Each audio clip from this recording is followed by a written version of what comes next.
So ayan, may nabili na naman tayong electric e-bike or scooter. So yan yung kanyang itsura. So sa may mga ganitong electric scooter, alam nyo na pangalan nito. So Mover to. Hindi ko lang alam kung anong series siya. Titignan pa natin.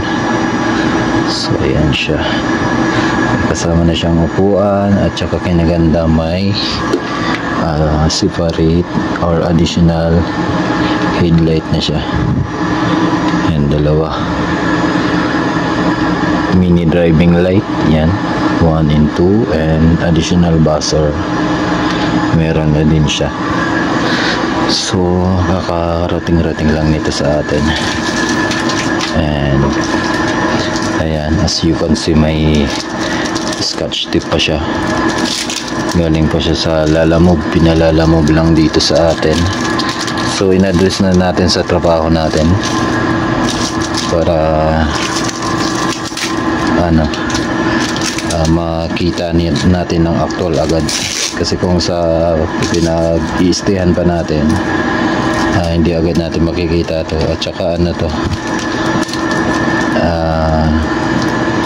Lalamove. So walang mag-aano din dun sa kaso. So ayan, titignan pa natin yung issue nito.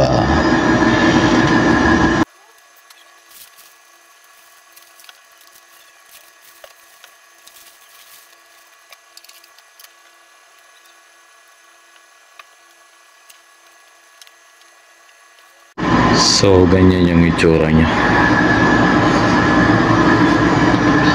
Dual disc brake na din siya. Yan, flat lang tong gulong sa likod. Sa harap may hangin naman. So dual disc brake.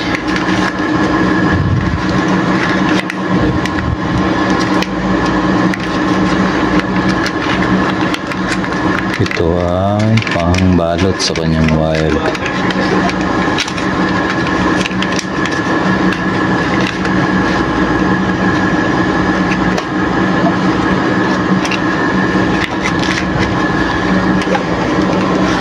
So ito yung kanyang mini driving light. Pero itong built-in light niya dito. So yung charging port niya. May LED siya dito. Kabila ito sa upuan.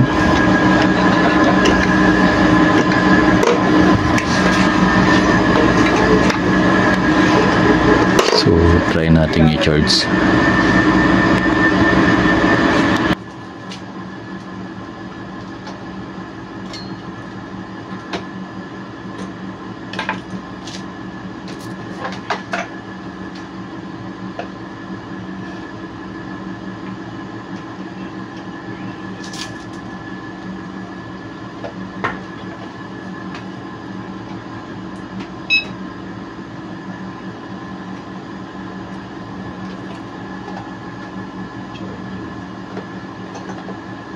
So yan, may nabili tayong Mover scooter, electric scooter or electric stand scooter. So yan yung arrow niya, E-003.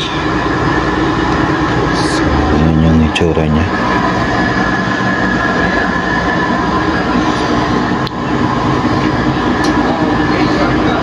May mini driving light na din siya, dalawa. Tsaka buzzer or busina.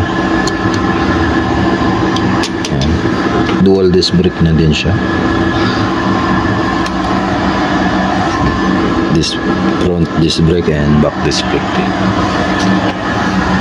So ito yung charging niya, charging mode, and ito yung seat stand niya. Yan. So yan, ang error niya is E-003.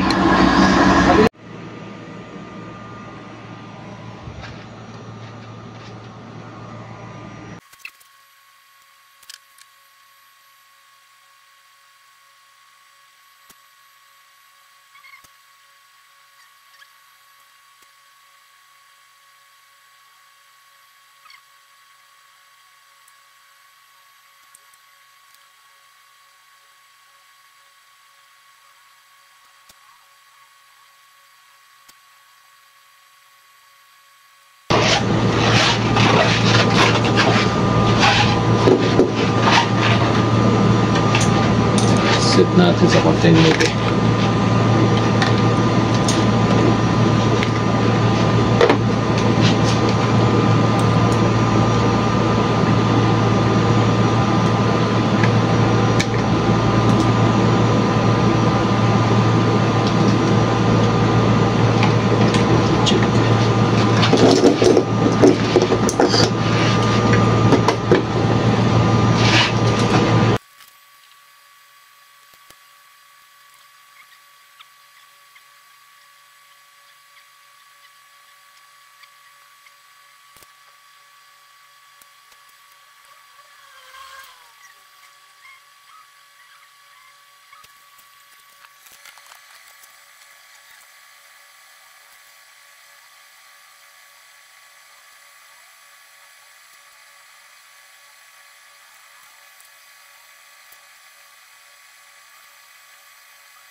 So ayan, na-check na natin siya mga kadabs, yung ating nabiling mover, electric stand scooter.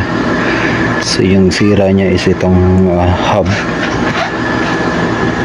So ang nakalagay dun sa kanya is E-003. So ito yung issue niya. Check na natin tong controller, wala namang indication na burn or kung anong indication. So goods yung controller, yung kanyang hub ang may issue. So kasi kita nyo din dito nabalatan na. Tsaka ito yung mga dugtungan, inayos lang natin yung connection nya. So ito sa brake light naman ta, ito yan nakalagay sa brake light. So yun lang.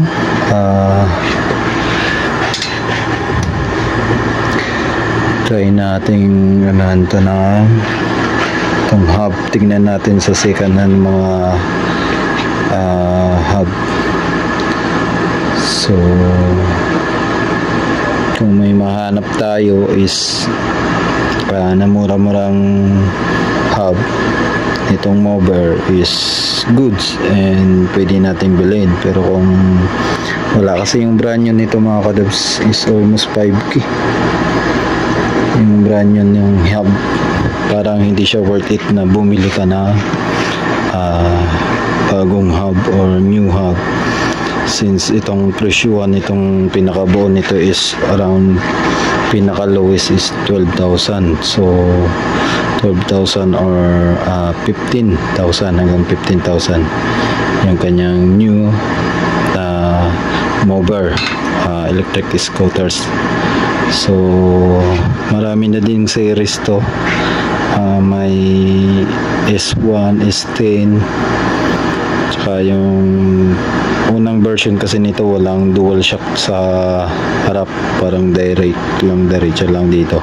So ang ano ko nito is, since kung bibilihan natin siya ng hub, yung battery niya hindi pa natin natetest. Hanggang doon pa lang tayo sa pagtest ng controller and dito sa kanyang ano.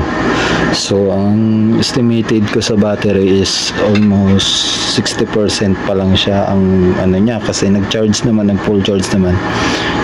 Totally hindi naman siya nag-automatic full charge. So yun yung isang indication na goods pa yung battery natin. Kumbaga nagna-normal charge pa lang naman siya.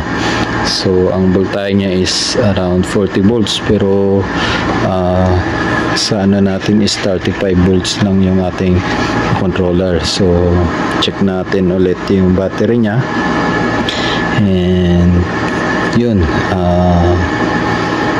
tingnan natin kung may mabibilan tayong second hand na hub nito. Kasi kung new is not advisable, kasi kung 5,000 tong hub, may nabibiling mover na second hand around 4-5 lang or 5k to 6k yung mga second hand na mover. So I think doon na lang ako kasi complete buo pang electric mover yun. So yun, tingin-tingin na lang din ulit tayo ng mga sira. Yun pa isang option natin, sirang mover, electric stand scooter mover is series. So yan, hanggang dito lang muna tayo. Ibabalik ko muna lahat ng aking tinanggal. Yung una-una yung controller, kasi yan talaga pinagtatanggal talaga natin yan para i-check yung mga connection nya. So, and connector pa rin, connector nya check din. Tapos itong mga transistor dito, chinik natin yan, capacitor, kung may Bluetooth capacitor, kung may born transistor, born resistor, or so on. So yan.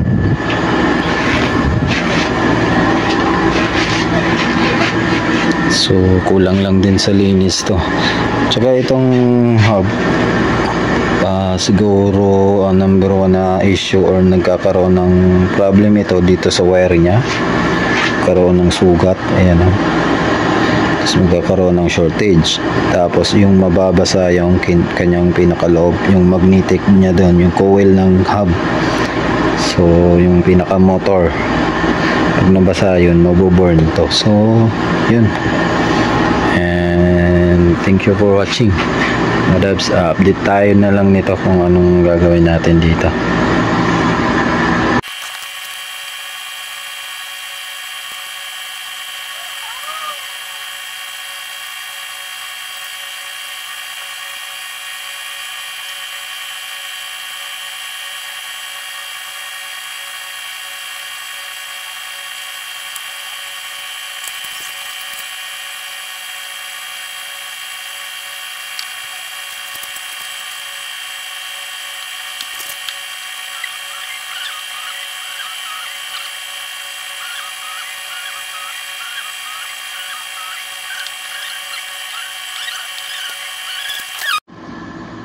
So yan, almost patapos na yung pansit connection.